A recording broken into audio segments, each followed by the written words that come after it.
All hell is breaking loose as Donald Trump has caused an already disastrous and unlawful war against Iran to spread throughout the entire world. Yes, the world is at war right now. Call it what you will. I'm going to give you all of the data points and receipts, as I always do here on the MeidasTouch Network. By the way, make sure you hit subscribe. We're heading to 7 million subscribers. Let's see how many subscribers we can get on this video. Let's keep getting out the truth. So the foreign minister of Iran put out the following statement yesterday.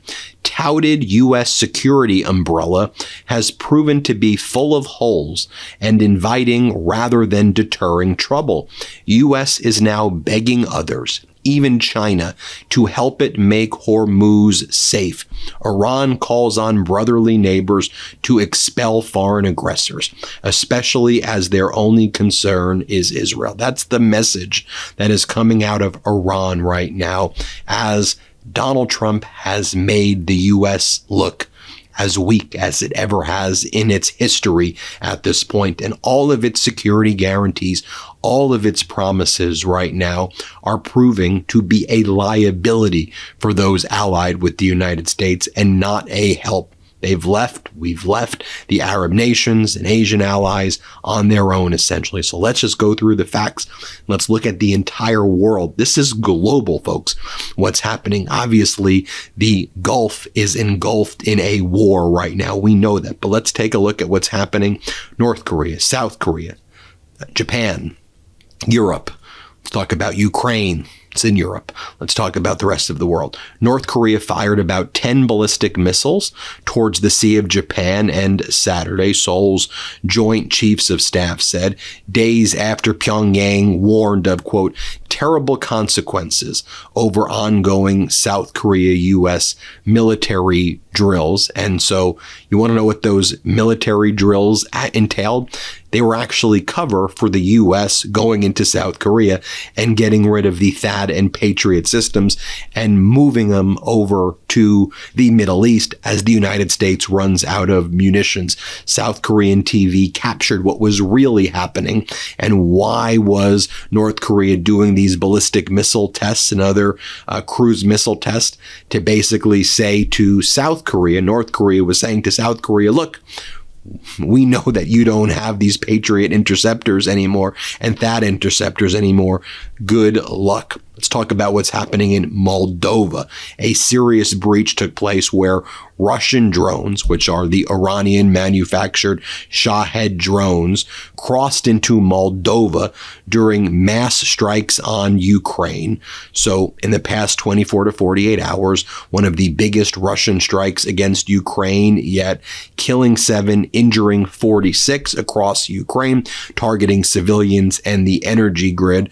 Ordinary homes, schools, civilians, businesses has also been hit, according to President Zelensky of Ukraine. And then some of those drones ended up in Moldova. The Moldovan foreign minister, Mihai Popsoy, says Russia's war against Ukraine threatens the safety of our citizens. And Russia's been the biggest beneficiary, frankly, along with Iran, of Donald Trump's unlawful war against Iran. Donald Trump has removed all of the oil sanctions against Iran. Iran's able to sell its oil to the rest of the world now. Trump regime is trying to be like, well, it's temporary and it's just the oil that was previously already loaded but was prevented from getting to where it was.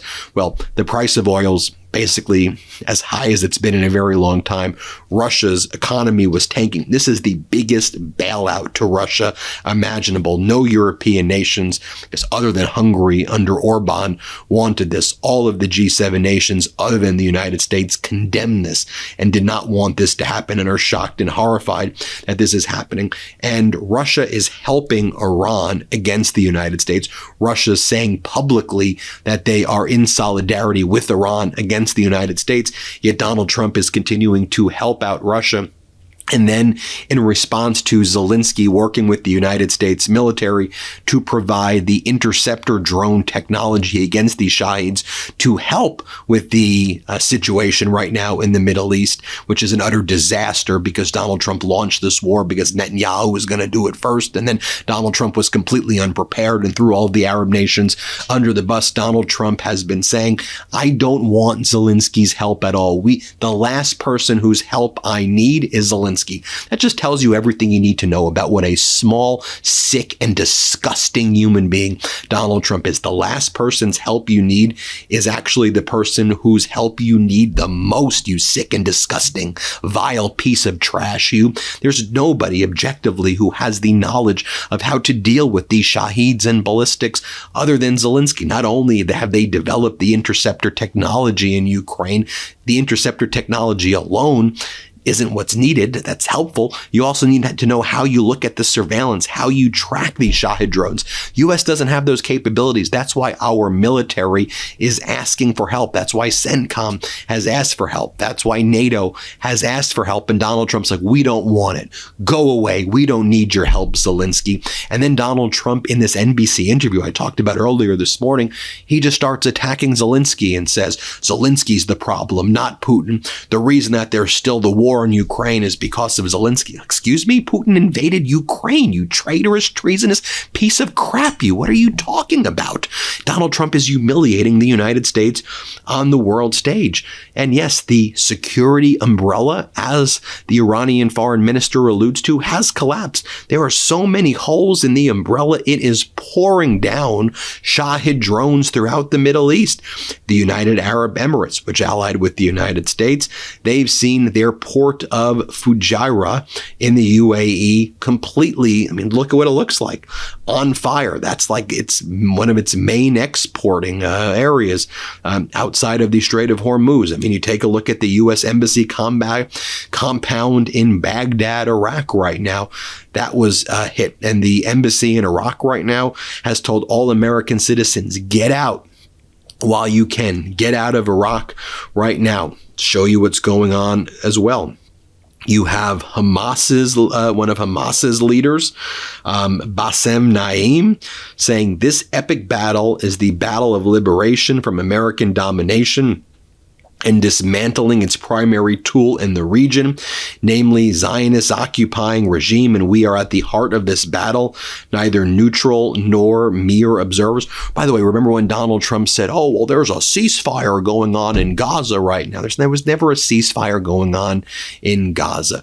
Was Israel able to strike and attack lots of Hamas people? Yes, but overwhelmingly what we've seen over the past several months since Donald Trump claimed there's peace in Gaza, we've seen hundreds and hundreds of innocent people who have been killed and slaughtered in Gaza, children and their parents who are not Hamas.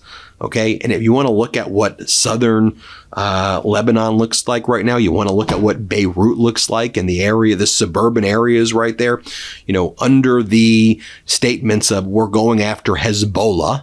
By the way, there is Hezbollah there, right? And Hezbollah is bad. Let's be clear. I'm not making excuses for Hezbollah. Hezbollah should be eradicated. Absolutely. However, in southern Beirut, you've seen hospitals that have been blown up. In the past 48 hours, 19 medical professionals were killed. Spain condemned Israeli killing of these, top medical professionals there who were there to help people. Southern Beirut has been leveled, and Israel now saying it's going to be doing a ground invasion, a full-fledged ground invasion into Lebanon. So things are spiraling out of control, there as well.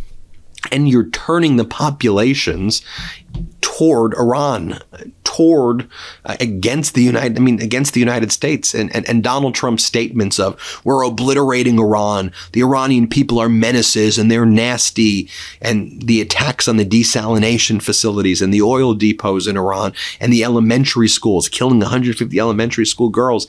you've lost any minute support that possibly may have existed to begin with.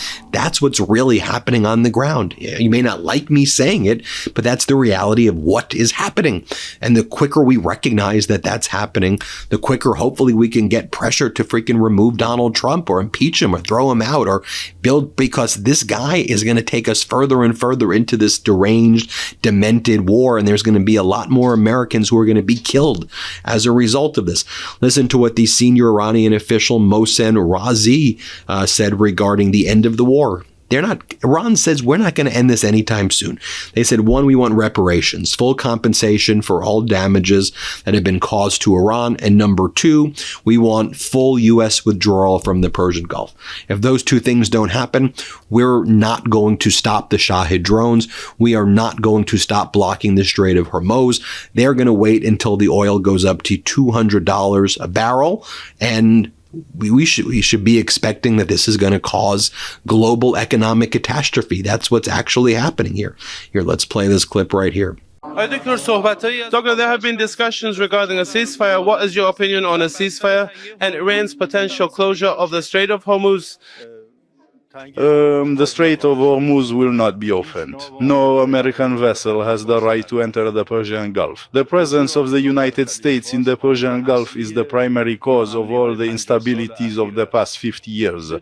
Without the U.S. withdrawal from the Persian Gulf and the Strait of Hormuz being controlled by the regional countries themselves, especially U.S. and Oman, who are on both sides of this strait, it's impossible for security to be established. The end of the war is also in our hands. We will consider the war over only when, firstly, we have received all our damages from America. Secondly, we must achieve a 100% guarantee for the future, and that is not possible without the United States withdrawal from the Persian Gulf.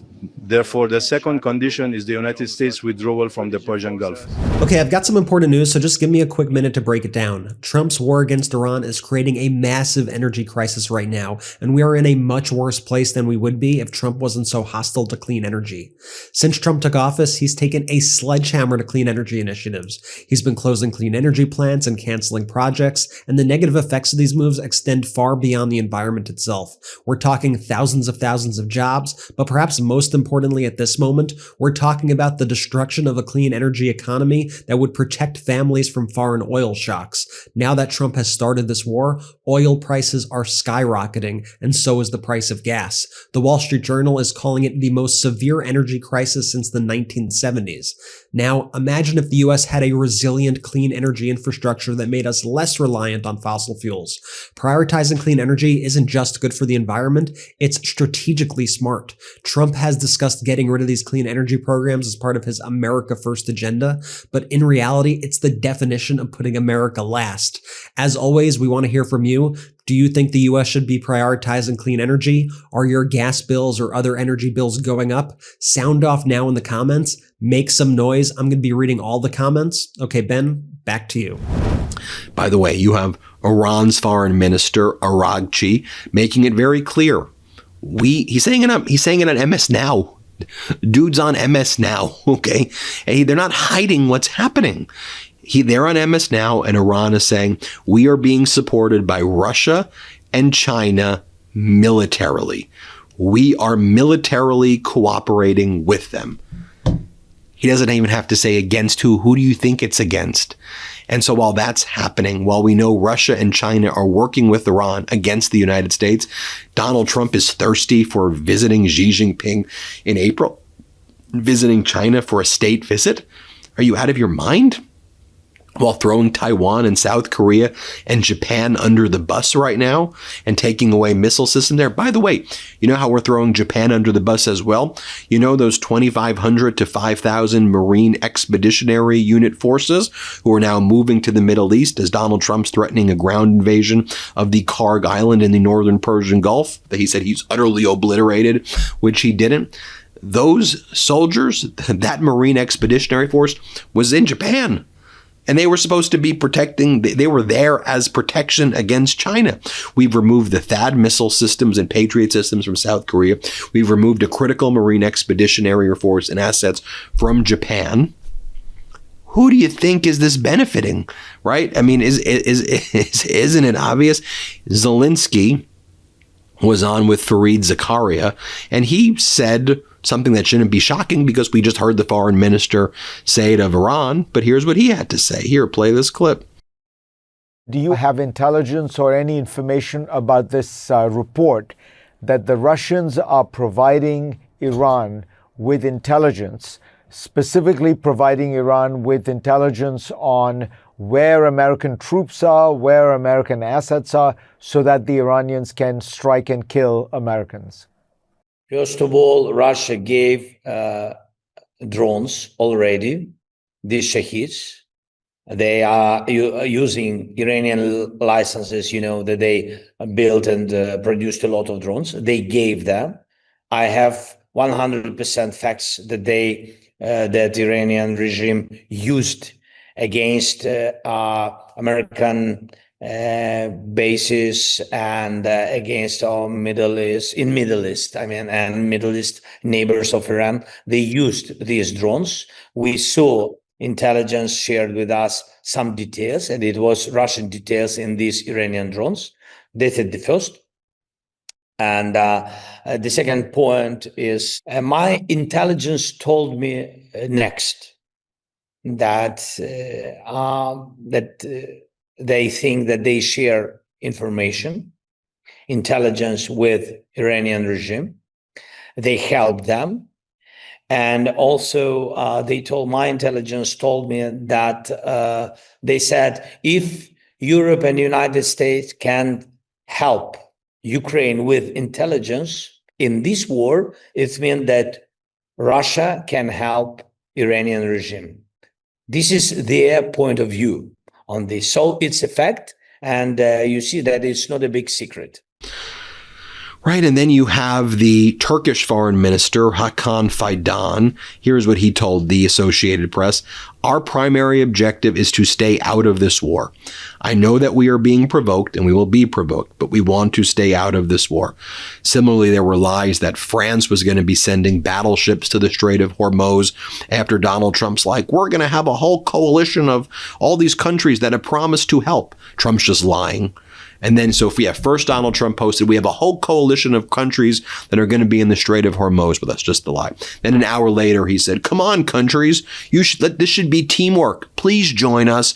Join us in the Strait of Hormuz. Like you're going to social media post this after attacking all of these nations with tariffs against the world, threatening to like invade NATO countries, helping Putin. Nobody wants to help you at all right now. Italy saying, we're moving their troops out of Iraq. You saw the French soldier in Erbil who was killed, 5 others seriously injured, 1 killed. No one wants to help the United States at all right now anymore. But folks, I do have news for you. Jared Kushner, he's focused while he can still hang it over the head of these Middle Eastern countries.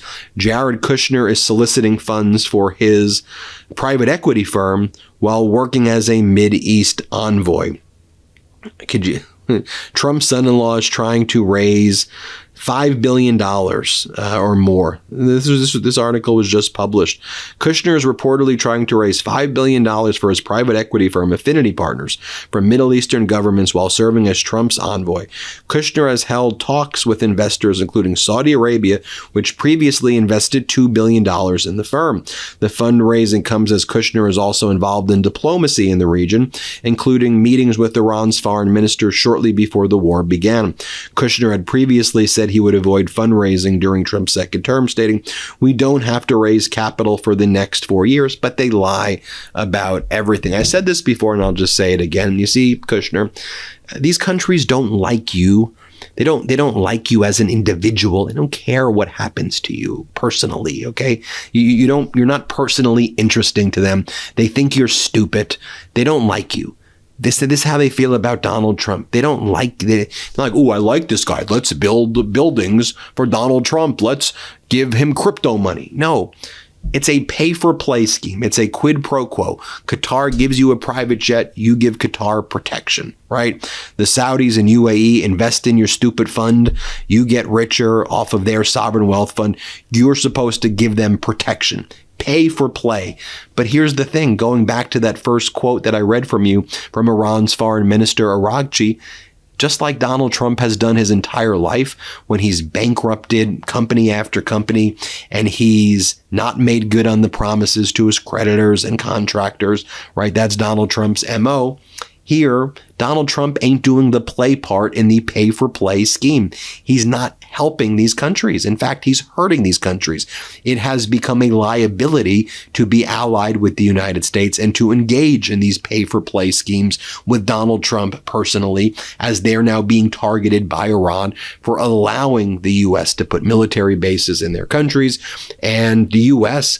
has not been prepared. Here's the thing, the U.S. could have been prepared, or the U.S. could have made a deal. There could have been a mediated deal when the foreign minister of Oman was negotiating between the Trump regime with Witkoff and Kushner and the Iranians, when Witkoff and Kushner either cannot understand intellectually what was being told to them by the Iranians about the terms of the deal, or whatever they were saying didn't matter anyway because Trump was going to follow whatever Netanyahu did regardless, whatever. But if we were unprepared with not having the right drones and equipment and all of these things, maybe you don't go to war. Maybe you don't expose your weakness publicly, which we all now see what that is. So I'll just give you another example. Switzerland denied 2 U.S. reconnaissance flights connected to the Iran war, citing its neutrality laws. Switzerland. While 3 other U.S. flights were approved, Swiss authorities said any additional overflights tied to military operations will be rejected. So you see how this is going right now, right? And I'll just leave you with this. This is what Zelensky previously said. And I think this is, to me, one of the most telling moments ever, where Zelensky was warning Trump. As we put on the MeidasTouch account, the moment from February 2025 may go down as one of the most prescient exchanges in modern diplomatic history, where Zelensky warned Trump that while the United States may feel protected by an ocean today, a time would come when America would need help in war. Here, let's play this clip right here. During the war, everybody has problems. Even you, but you have nice ocean and don't feel now, but you will feel it in the future. God bless. You don't know that. God bless. God bless. You will not have a war. Don't tell us what we're going to feel. We're trying to solve a problem. Don't tell us what we're going to feel. I'm not telling you. Because you're in no position to dictate that. That's exactly what you're in no position to dictate what we're going to feel. We're going to feel very good. Feel influence. We're going to feel very good and very strong. You will feel influence. You're right now not in a very good position. You've allowed yourself to be in a very bad position, and he happens to be right about it. From the very beginning of the war. You're not in a good position. You don't have the cards right now. There you have it, folks. Let me know what you think. Hit subscribe. Let's get to 7 million subscribers, and thank you so much for watching this. New Meidas merch. Head to store.meidastouch.com today and get yourself the best pro-democracy gear and show your support. That's store.meidastouch.com.